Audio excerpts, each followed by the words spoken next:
Hey. My name is Jason Freeman. Welcome to Awkwardly Awesome Podcast.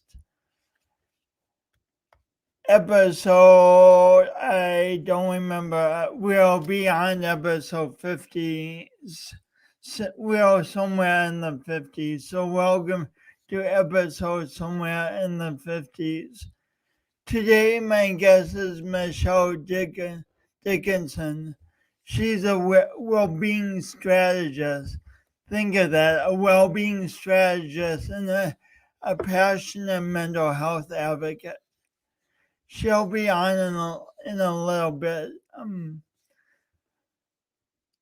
But first, I'm going to talk with you a bit about something I'm becoming increasingly passionate about, and that is speaking to young people, junior high and high school students, about turning the disadvantages they see in their lives into advantages, and about I just want to instill in them that even though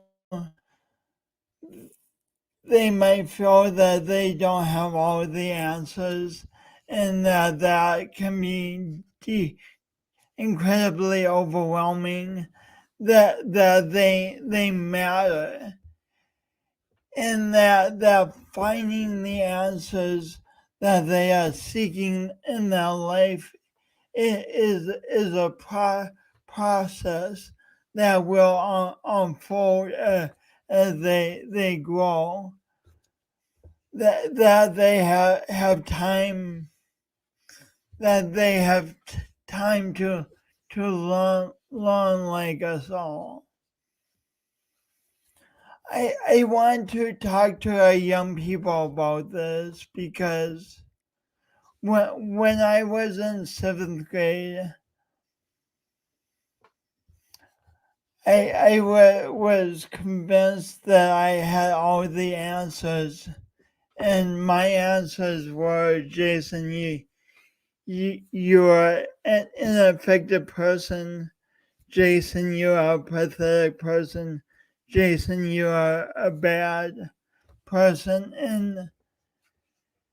And when those were the only answers that I listened to, it literally crippled me much more than my speech impediment and coordination differences ever have, and I attempted to take my own life, but luckily my heart wasn't in it, and I called for help, and I like to say at this point, always call for help when you're in need of it. This life we're going through together is a team sport. None of us are meant to do it alone. But we recently, my good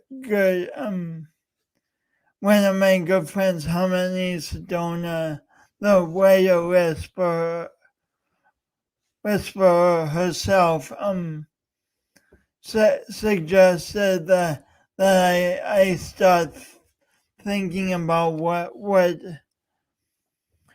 I could have done proactively, so I didn't get to the point where I was so desperate that I attempted suicide. What can and along with this, what can we teach our young people to do proactively so they don't get in situations where they are desperate and make unhealthy decisions that are potentially very painful and have huge consequences.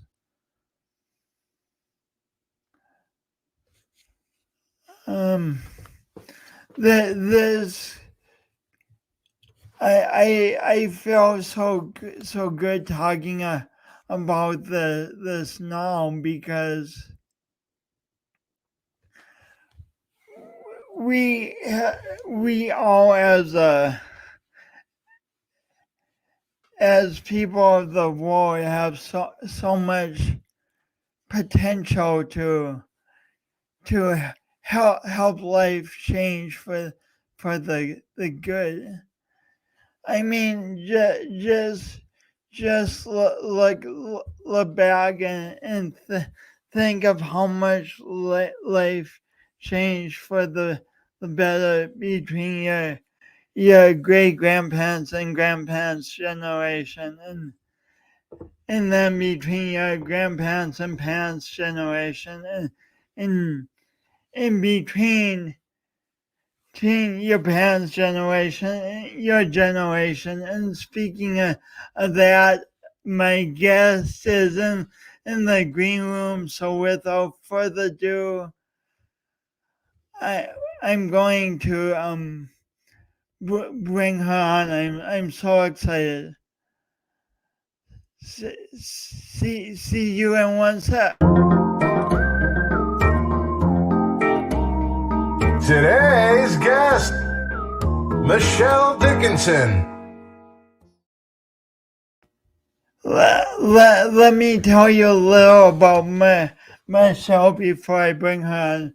Michelle E. Dickinson is a well-being strategist. So cool. And passionate mental health advocate. She is also a TEDx speaker who's done an amazing TEDx talk. And a published author of a memoir entitled Breaking Into My Life. Michelle goes first.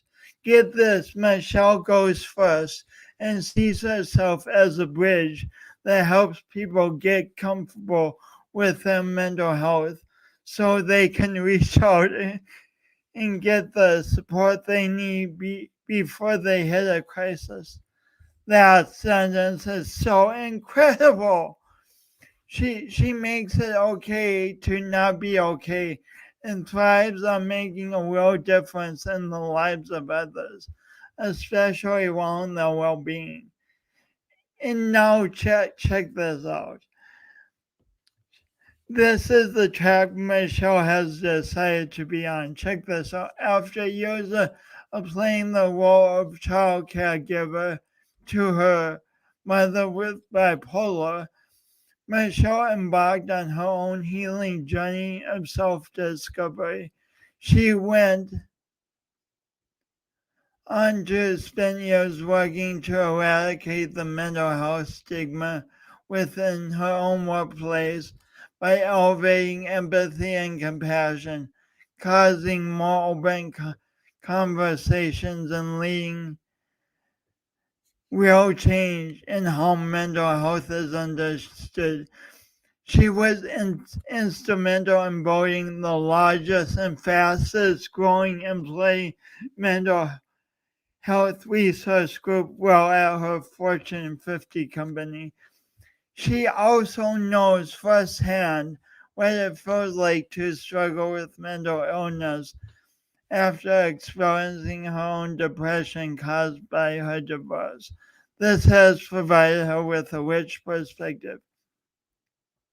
Michelle is out to do her part to eliminate the stigma by normalizing the mental well-being conversation within the workplace and beyond. She partners with innovative leaders to bring them her psychological resilience programs and mental health strategies to recenter employees and cultivate cultures of compassion. A signature resilience webinar has made a positive impact on thousands of employees during COVID-19.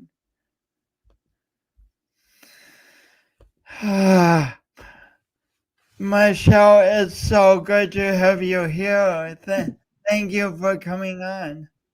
Thank you for having me, Jason. It's so good to see you again.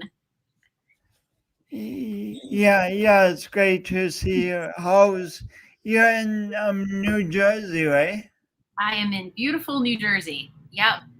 How is the weather today? It's a little bit cloudy. I wish for more sun, but maybe tomorrow. It's cloudy here. Maybe you got South Dakota's memo. Maybe.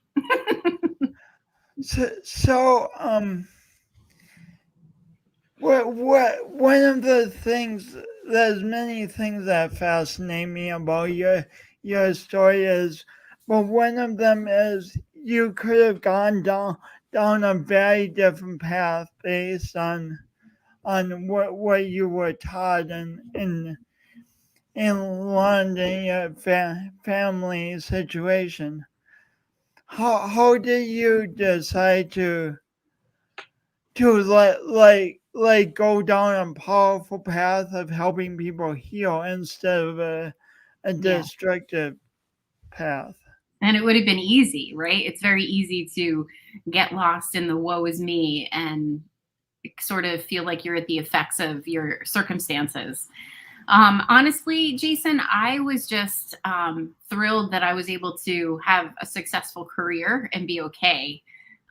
It was not something I ever really spoke about. Like, I didn't really tell people about my story growing up until a colleague of mine found out about it and asked and nominated me to give a TED Talk. And that's when everything changed. As you know, the TED stage can do that. So back up. So like the kids in your classes growing up and the teachers had no idea about your home life? Not really. It's very interesting. I had a couple of close friends that had an idea that there was something off about my mom. So for the most part, I did a really good job of concealing it, not wanting people to know what I was dealing with.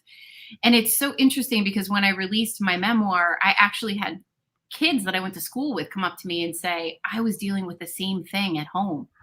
I'm like, oh my goodness. Like, if we would have known, imagine the level of support we could have given one another, It's so amazing how sometimes when we're in the thick of like school or something, we think everyone else has it figured out. And right. We don't. We absolutely do not. And I actually remember I was a member of a Catholic youth group that was sort of a lifeline for me growing up. And I remember giving a talk at a retreat. And one of the topics that I covered was you just never know what someone's dealing with. So be nice. Just be nice. You don't know what they're dealing with at home. You might see what you see on the surface, but we don't know. So, yeah. So you, in that talk, you didn't reveal any of your own story, but you just planted the seed. Yeah. Little did I know that would lead to something when I was older. It's pretty powerful.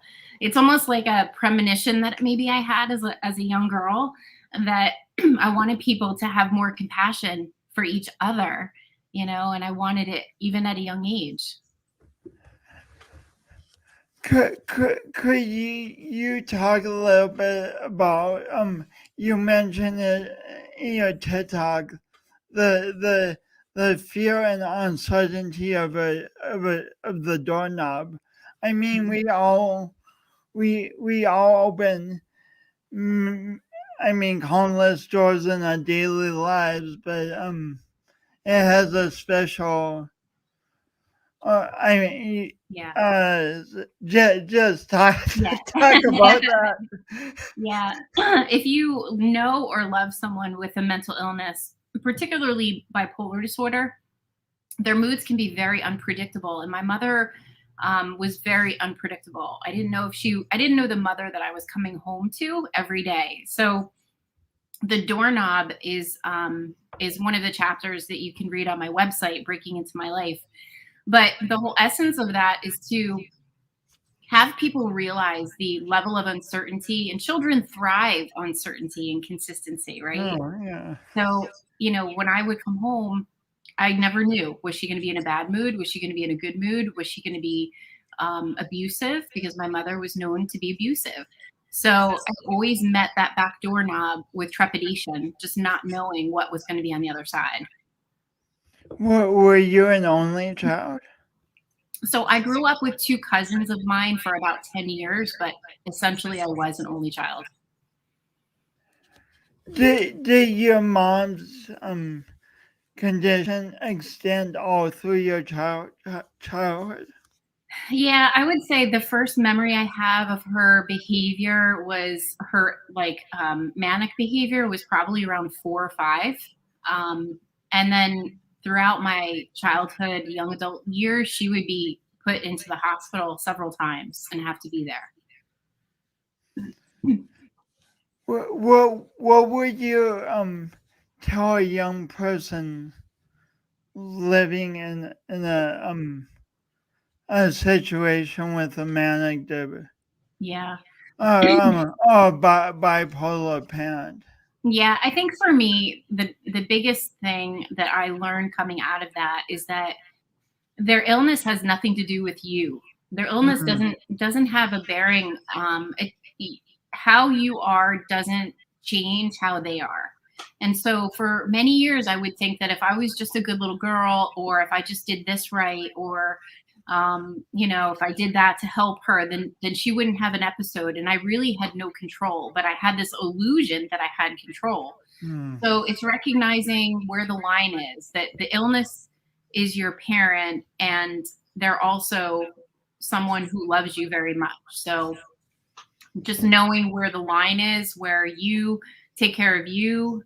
And also, I didn't learn this until I was in my 20s, to separate your parent or your loved one from the illness, so that you can still love the person who is your parent, and you can still hate the disease that impacts them.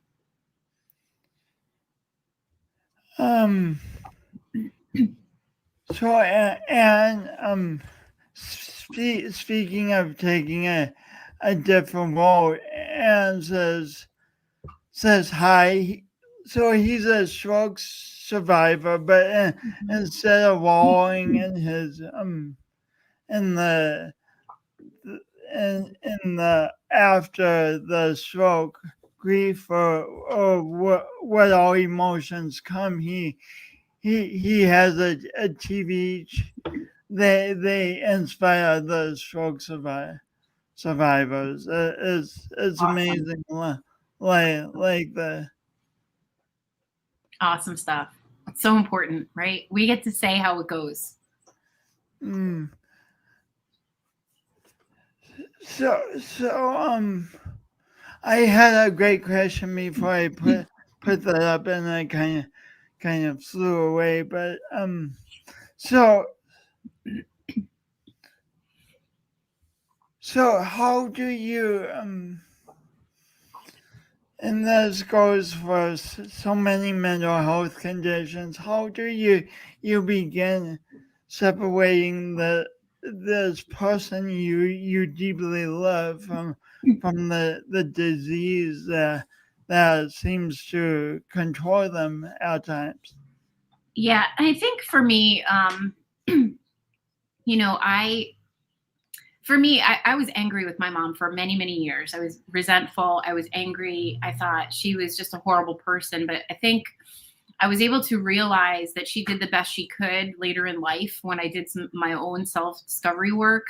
But it really takes something, because when we're in a relationship or have a loved one who has an illness, we're focusing on the impact they're having on us, instead of being able to step out of our shoes and into theirs. Because it can be very brutally abusive, right? You just are at the effects of them, and you're just, it's hard to get beyond yourself. But if you could do that, if you could step outside and recognize how hard life might be for them, you might be able to have a little bit more compassion and therefore more patience with them. But it's so important. The old oxygen mask analogy. We oftentimes, because we have someone who we love so dearly, we want to ease any of the pain or the struggle that they have.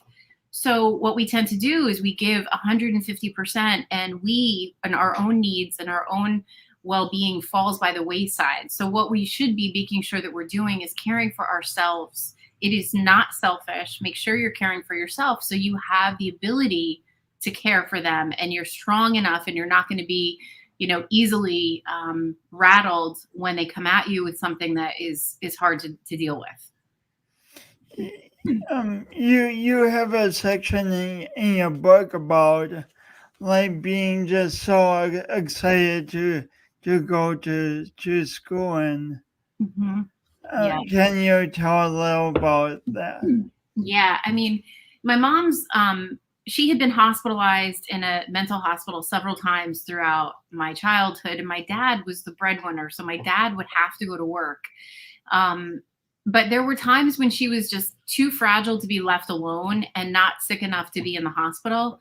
And so it would be in those moments where I would stay home from school to take care of her and look after her and make sure she was okay. So the story that you're mentioning from my book is one where I was so excited to go to school one morning, and I had a new outfit, and I was excited to see my friends. And my dad said, "Can you stay home with her? Because I can't stay home with her." And so that started a week-long absence from school to care for my mom. And back then they didn't have the technology to really find out what was really going on. So I was just written out for being sick so that I could look after her. Well, and what grade was this in again? I want to say I was in junior high, so maybe 7th or 8th grade. Well, in junior high, I could barely figure out how to tie my shoes. I mean, what's it like having the responsibility of caring for a parent at such a young age? Well, first of all, Teddy wanted to say hello. That's Teddy back there. He's my puppy.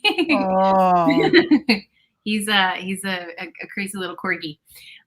You don't know any better, Jason. You don't know any different. Like for me, I found ways to take care of myself. I found surrogate parents, the mothers of my girlfriends would jump in and be there for me. My grandmother was very much there for me. My aunts. So I was, kids can be very resourceful if they need something. So I didn't know any better. I didn't know any different. I just knew it was survival, and I was going to find what I needed in those around me. So, that was just life for me, caring for my mom,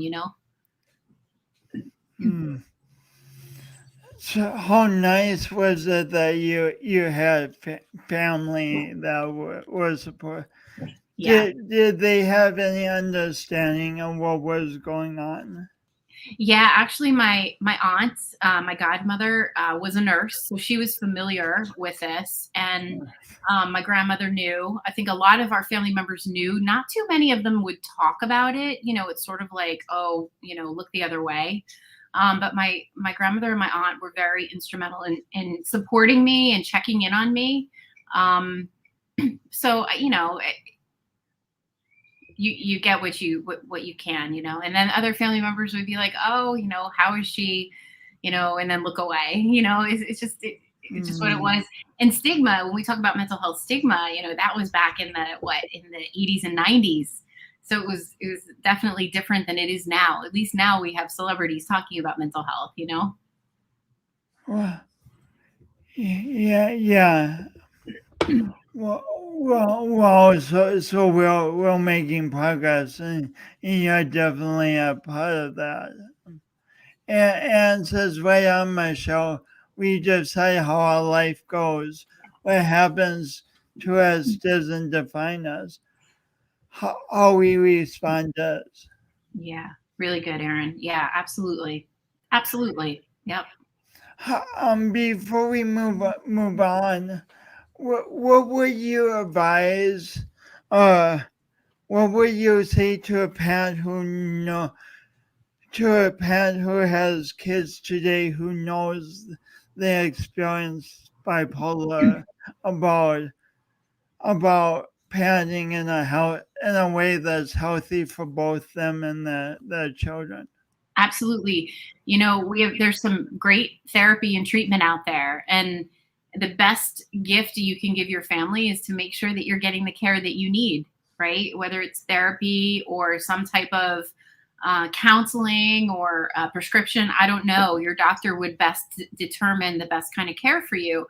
But the other thing is, this impacts children. And so if I had it my way, I would have been put in therapy as a little girl to understand the sort of like where my responsibility ends and where my mother's begins, because I took on too much.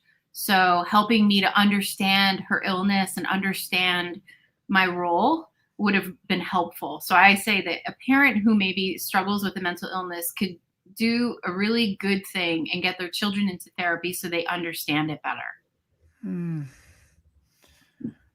What would it have been like for you to have some words for this? Have words like boundary and setting boundaries and different concepts when you were like 7 or 8? I guess, the things I think back to were like feeling guilty. Like when my mom would be hospitalized, I'd feel like, oh my gosh, maybe if I was just a good girl or I did something wrong and therefore, she's now in the hospital. I took that on. And I think that if I knew that I didn't have a bearing on how well or how sick she was, that would have helped me a lot.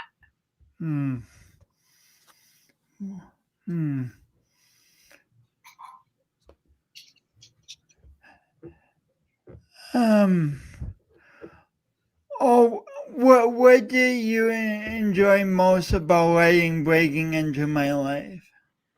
Being done with it. You want like, yay, the writing process. So this is what it looks like. But honestly, it's not even that thick, right? It's not like it's a big, thick book. But it looks thick to me. It took 4 years to write that book. And it was really cathartic because I was bearing my soul, more or less, because my goal was I want to write one book. I want people to come away with a better understanding of mental illness, more compassion. And I wanted them to walk in my shoes and understand what that was like for me. But in order to do that, I had to relive some of the most painful experiences that I chose to sort of forget.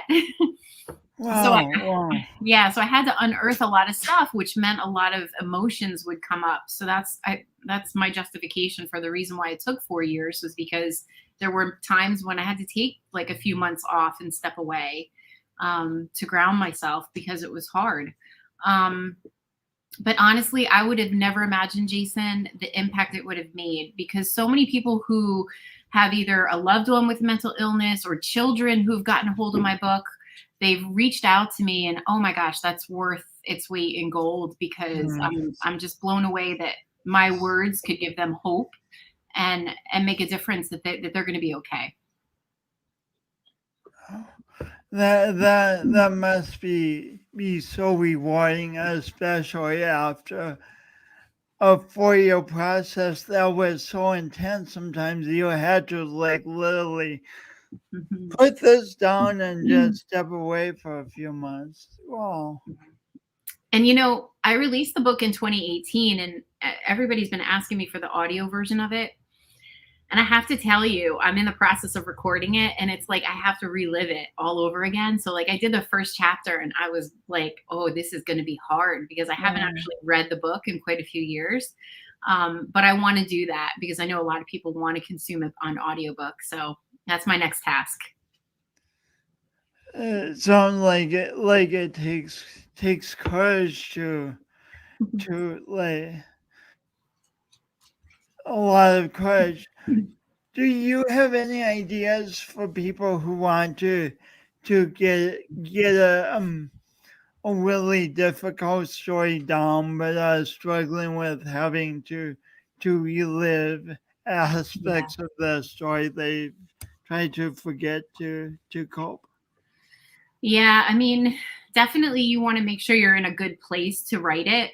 I think for me, if I would have written that book 5 years earlier, I would have been a very angry woman because I hadn't done the work to heal myself.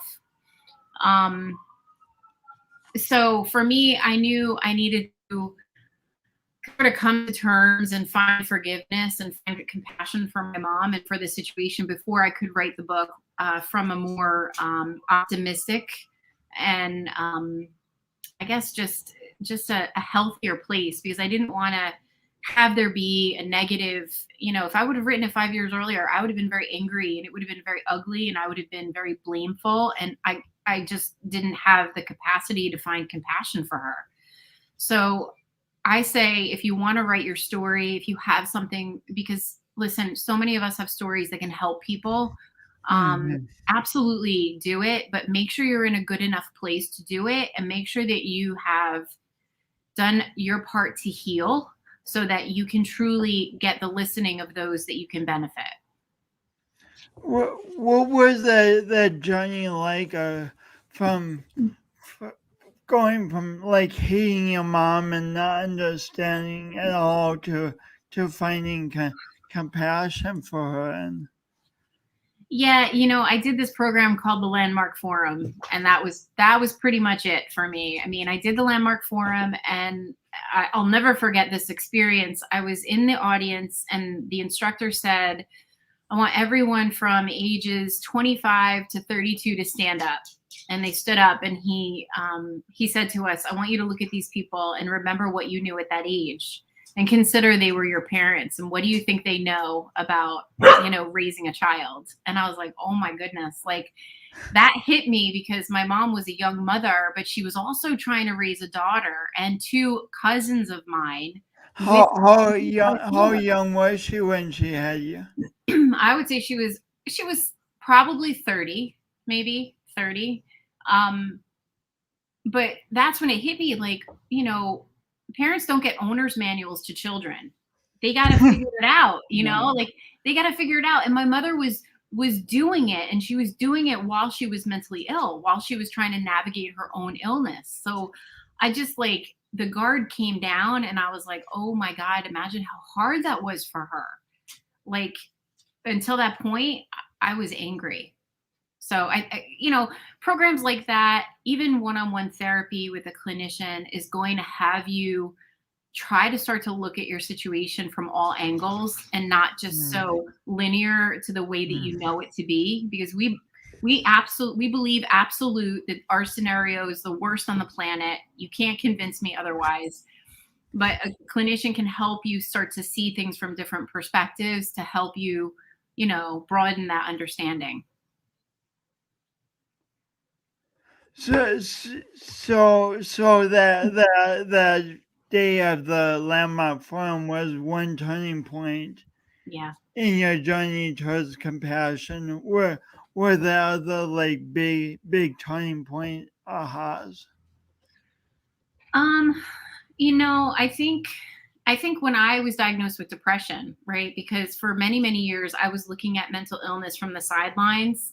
Mm, I was adopted. You don't know that, but I'm telling you, I was adopted. So I thought, well, I'm not going to have to deal with this because I don't have my mother's genes, right? So, and it wasn't until I went through my divorce and I got diagnosed with depression, and I had a hard time getting out of bed, and I had a hard time mm. functioning, that honestly, I didn't even get the gravity of what life is like with depression. So I think that was eye opening for me, and also gave me more compassion for just how hard it is. You can't snap out of it, no matter how much people say, just snap out of it, count your blessings. Like, you know what? When you're depressed, yeah, that's the last thing you're doing. Yeah, it is. You, so, two different tracks here. I mean, since we're on this, what would you say to someone who's experiencing depression right now who's maybe watching this from bed because it's just so difficult to get out of bed. Yeah. And, it's so common right now with the pandemic. I want to say, I don't really remember the statistics. I want to say it's like 1 in 4 are dealing with depression or anxiety. And like 42% of the global workforce has experienced a decline in their mental health since the pandemic. What percentage? 42% of Oh my gosh. the global workforce has Oh my gosh. experienced some type of decline. So it's so prominent and it's so common. Oh my And gosh. people, they just keep going. They don't realize that they've lost their joy. They don't realize, they just think, well, I'm in a pandemic. Everyone else is struggling. So I should just shut up, right? I have a job. I'm good.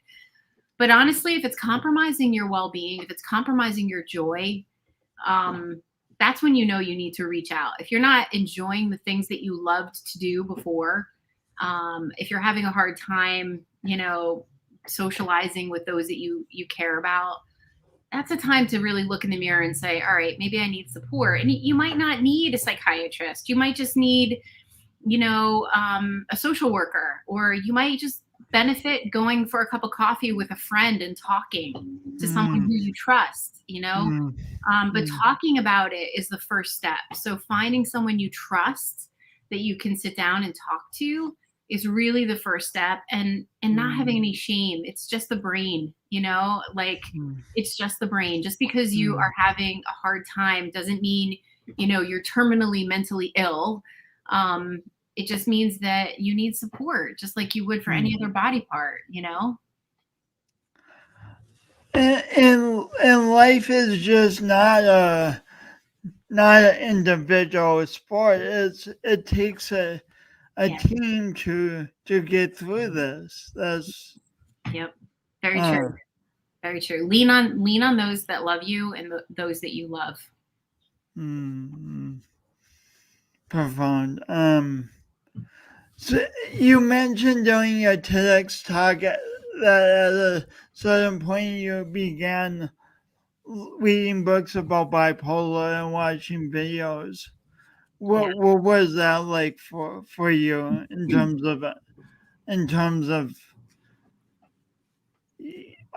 your mom? Yeah. So, when I sat down to write the book, I had to educate myself because my mom was no longer with us. So I couldn't sit down with her and interview her and ask her questions. So I took it upon myself to do research on, what was shock therapy? What did she experience when she was having to deal with shock therapy?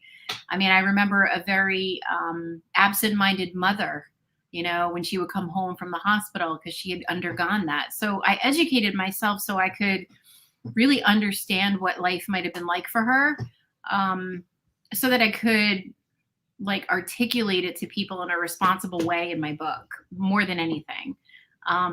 So that was really helpful.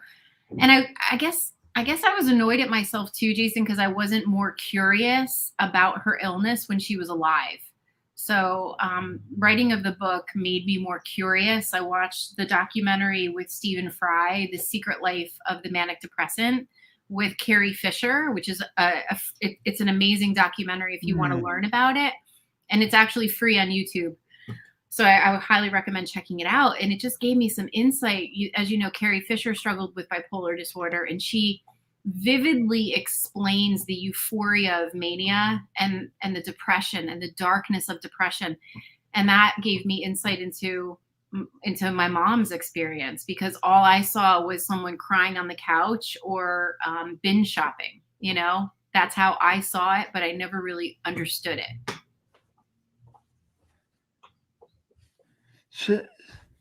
So you got to see your mom through Carrie Fisher's experience. Yeah, absolutely. And even Stephen Fry explained what it was like for him, and I was just like, wow, that's amazing. I mean, it's definitely nowadays we have treatment that really helps people with bipolar be able to thrive in their life, not just survive. But back then things were different, and it was not easy. It's amazing. Back then was only No. I know. 20, 30 years 30 ago. years ago. Yeah, exactly. But nowadays there's much better treatment, and the compliance piece is managed better. There's a lot of advances that people, people shouldn't fear care. They shouldn't. I know those are the two barriers, right? I'm ashamed that I'm going to be getting support, and what kind of treatment am I going to get? I'm scared. Listen, there's so much great therapy out there now. There's so many great physicians who can help you. So, yeah.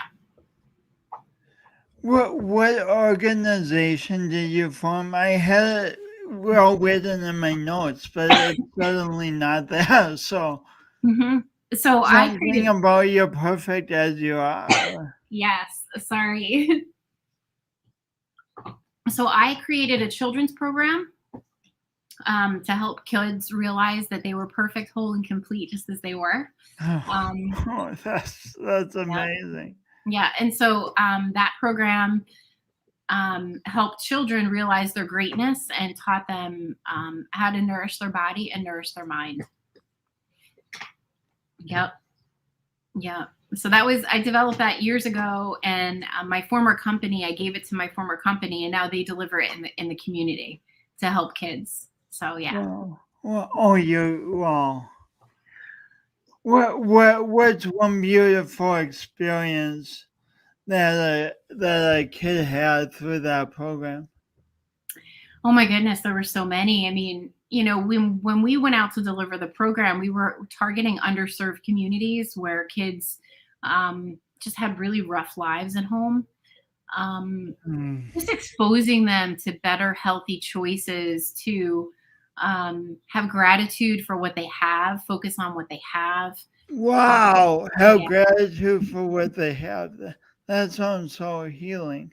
right. I mean, and some of the communities we would go to, there's a lot of gang activity. So there were, a lot of violence that they were around. And they just, you know, it just gave us a chance to just have them realize their greatness. I mean, we would bolster them, bolster their self-esteem.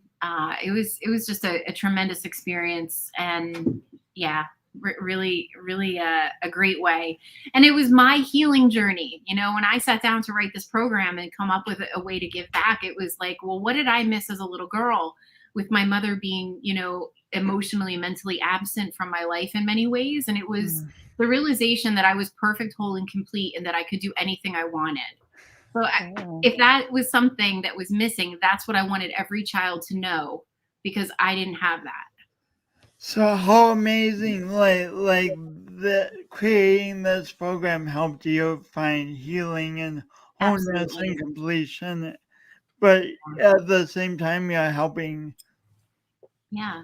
so many young people find it too.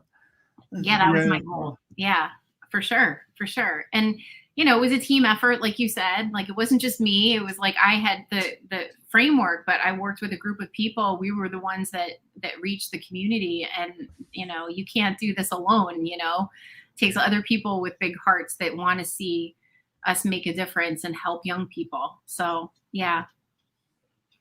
Wow. And how many young people has the program helped? Well, I left my corporate job, oh my goodness, about 3 years now. God, we had reached kids in New York, Pennsylvania, New Jersey, thousands of children we had reached with the program. What is it like to thousands to think of like a little girl or a little boy in your shoes at home Yeah. in your home life getting this program? What's that like to think about? Wow. It's awesome. I mean, it's awesome, but it also tells me that there's so much opportunity for all of us to make a difference. Mm, And we can't assume that every kid is getting what they need at home, right? mm, There's a lot of struggle in the world. And so, mm, when we would do the program, I was like, we have no idea what they're dealing with at home. So when they're here with us, they're going to get that they're great. They're going to get that they can do anything. They can dream big. Like, they're going to get that, because we don't know if they get that at home. So yeah. wow. Wow. Think of a kid not getting that at home and suddenly coming to this program and getting the knowledge that they can dream big. Wow, that's goosebumpy. Goosebumpy. I love it. Well, tell us about the resilience program you've done Sure. during the pandemic. Yeah. Thanks for asking. So I don't know if I told you, did I tell you that I left my corporate career? I had 19 years in the pharmaceutical industry and I left and I created my own company. I created it right before the pandemic. So great time to be an entrepreneur. Yeah. and and so my first few clients actually were asking me for resilience. They said we want to really help our employees with feeling grounded and recentered, especially now they're working from home and they're isolated. So that was when my resilience program was born, and I've been delivering it throughout the pandemic, reaching thousands of employees because Mm. it's very easy to get sucked into the vortex of the news, right? Get sucked into the news, get sucked into all that's been removed from our lives, right? Like we lost a lot throughout the pandemic. So what my program does is just sort of recenter you and remind you of what you do have and remind you of what you can do and remind you of simple things and strategies and tools that you can tap into. So I've been delivering it to all my clients, and I just launched a leaders program because leaders have a lot of trepidation around engaging in a conversation with an employee if they sense that they might not be themselves. And so really want to empower and give them confidence in how to approach an employee if they sense that they're just not themselves. So If the leader senses that he or she is not themselves, or if they sense the employee is not themselves. exactly. But a lot of times it's not comfortable for a leader to have that conversation. But the reality is we as human beings are complex and we can't be expected to leave our mental imbalance at home on the shelf or in another room and focus on our job. We have to really remember that our employees bring their full selves to work, and what do they need? They might need something to help them get through something. So you're coaching leaders to help their employees open up so their employees can get the resources they need to heal. Exactly. I don't. And the employees take that home and that trickles down to their children. Yeah. It all affects all of us. Absolutely. And it's employees really, there are so many great resources companies invest in. They have an EAP, they have great benefits, but if there's that trepidation around reaching out for support because they're afraid that they're going to be judged, there's embarrassment, or even worse, they're afraid of care, then they're not going to use those resources. So what my programs do is help them be more comfortable reaching out for care. There's nothing wrong with it. Like you said in the intro, I want people to be okay not being okay, because that's the first step in getting care. You use the term bridge in your intro too. Yeah. What you're saying is the companies provide the resources already, Yeah. but if the employees are reluctant to use them, Yep. What's the point? it just doesn't. It's a breakdown. Yeah. It's a major breakdown. Yeah, exactly. Mm, Exactly. mm. And we want to make sure that they're using them and they're staying healthy, they're staying engaged in their life, they're staying engaged at work. It's just a little thing that they can do to really help their people. And I say it all the time. Now is the time when we're dealing with something like a pandemic. Now is the time to show up, really show up for your people and help them. They'll remember that. No, now is the time. Now is the time. Oh, and employee, this all ties obviously in with employee retention, which is such a Yeah. problem now. Absolutely. I mean, Employees that feel cared for are going to be more loyal. If an employee feels seen, heard, and understood, it definitely goes a long way in helping to have them feel good about where they work. Well, and if they feel they have a role to being healthy, that they're not just trapped in something they don't know how to deal with. Right. Exactly.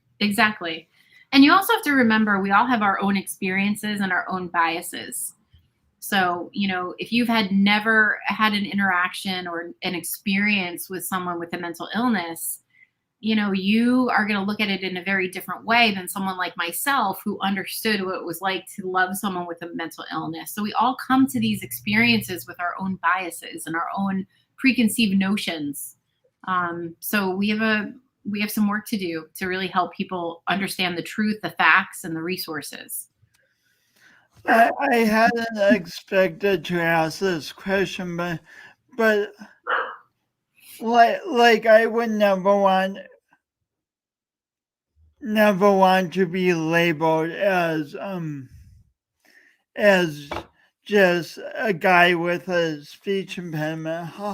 How do we extend beyond just seeing the diagnosis like bipolar, schizophrenia, or whatever? And that's a great point, because we are not that in terms of a definition. If I have bipolar disorder, I am not bipolar disorder. I am still Michelle, and I have a disease or a mental illness, not necessarily a disease, a mental illness, right? So we have to move away from that and help people who have those diagnoses recognize they are not their diagnosis. They are who they are with a diagnosis, if that makes sense. I mean, so far we've been talking about your mom's illness. Could you tell us a little bit about what was beautiful about her? Oh yeah. It's so interesting. I write in the back of the book, this took something. This took healing. I wrote an epilogue in the back of the book about all the good that I was able to glean from that experience with my mom. How long is it? The epilogue is a couple of pages. It's just like how it served me. Do you want me to read some of it? Could you read it? And we have less than 10 minutes, but Yeah, man. it sounds amazing. It sounds epically amazing. I'll read a little bit of it. If I can actually see. Okay. I cannot dispute the negative impact mom's illness had on me throughout my life. Those experiences have shaped who I am as a person. However, after years of self-discovery, therapy, and reflection, I now realize how growing up with my bipolar mother also positively serves me every day. That's not something that I've always been able to see, let alone appreciate. Without those experiences and challenges, I may not be as focused and determined to better understand myself and become the best version of myself. This includes constantly seeking to evaluate my level of contribution in whatever I set out to accomplish. I also appreciate the depths of compassion that I have for others, along with my super strong willingness to really hear and understand people. My trials with mom altered my own disposition about life. My zest for life was born out of seeing mom's pain and her inability to embrace the basic beauty of each new day. Intuitively, I now seek out the good in others and see the glass of life as half full. I know how to create my own sunshine on a cloudy day. And see the glass of life as half full. Yep. Well,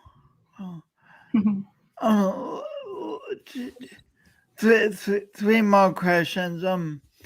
Well, I mean, since you're teaching resilience, what would you say to someone listening who, like Michelle,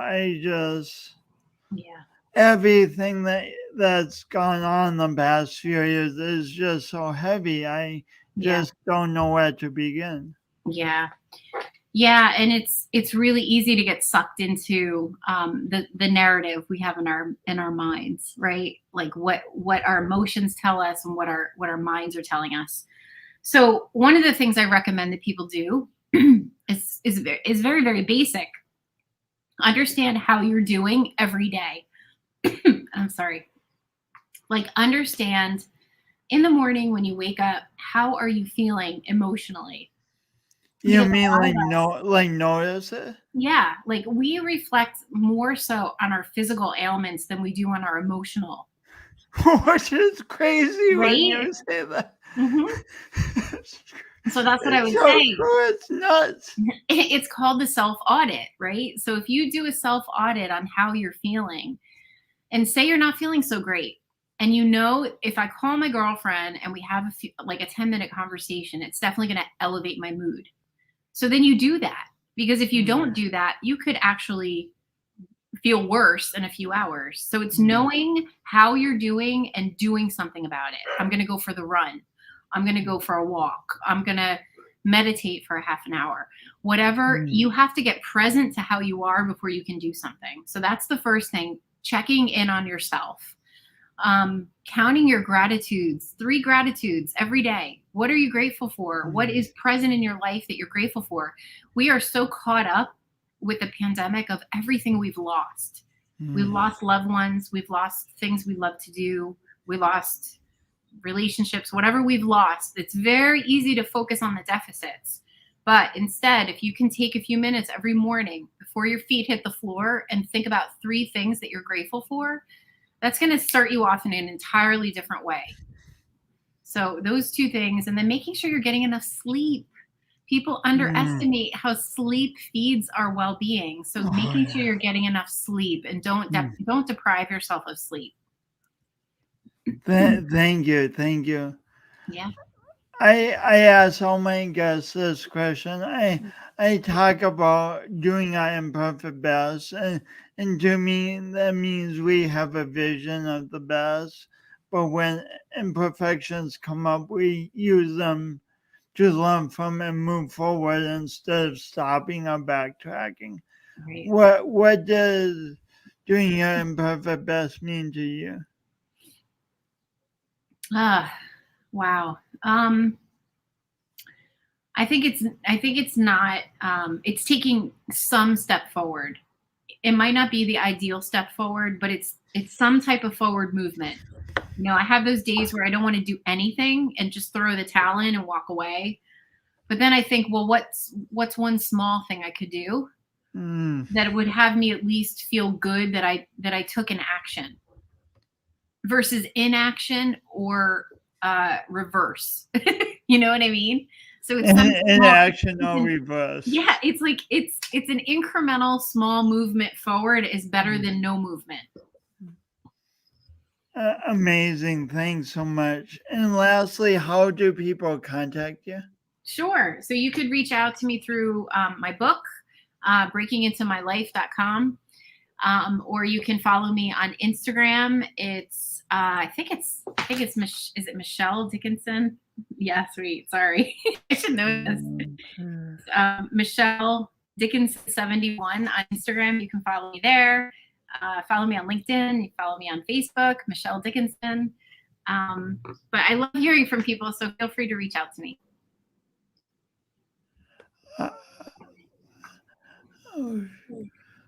Oh shoot! No, that didn't work. No.